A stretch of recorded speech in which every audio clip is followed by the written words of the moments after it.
Nanawagan ng ilang PUV drivers ng karagdagang fuel subsidy kasi ngayong linggo, nagbabadya na naman ang taas presyo ng gasolina. Narito ang Agenda Weekend Report ni Che Sulit. Sa kabila ng bahagyang pag-rollback ng presyo ng produktong petrolyo nitong mga nakaraang linggo, hinaing ng public utility vehicle drivers, hindi pa rin ito sapat para maibsan ang bigat sa kanilang bulsa. Yung sinasabi na 10 piso na inano nila sa fuel subsidy, kasi sa taas ng presyo, pinaglalaroan lang kami sa presyo. Kabilang si Arnel sa target beneficiaries ng fuel subsidy program ng pamahalaan na inilunsad noong Abril. Sa ilalim ng programa, may diskwentong 10 piso ang mga kwalipikadong driver sa kada litro ng diesel.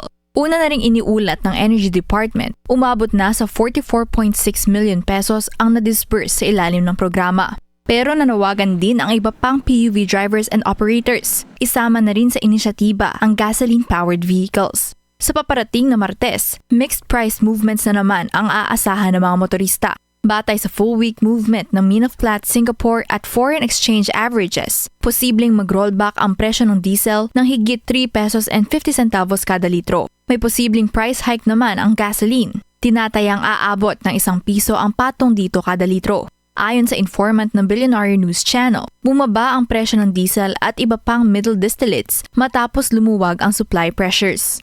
Inaasahan naman daw mas hihigpit pa ang supply ng gasolina sa Asia dahil sa patuloy na pagbaba ng stocks sa gitna ng mataas na demand. Volatile pa rin ang world oil prices dahil sa mabilis na pagbabago ng geopolitical developments sa Middle East.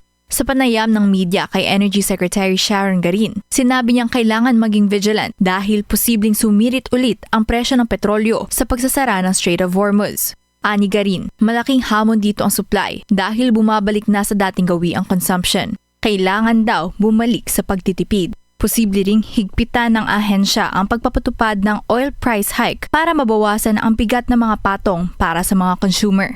Para sa Agenda Weekend, Che Sulit, Billionaire News Channel.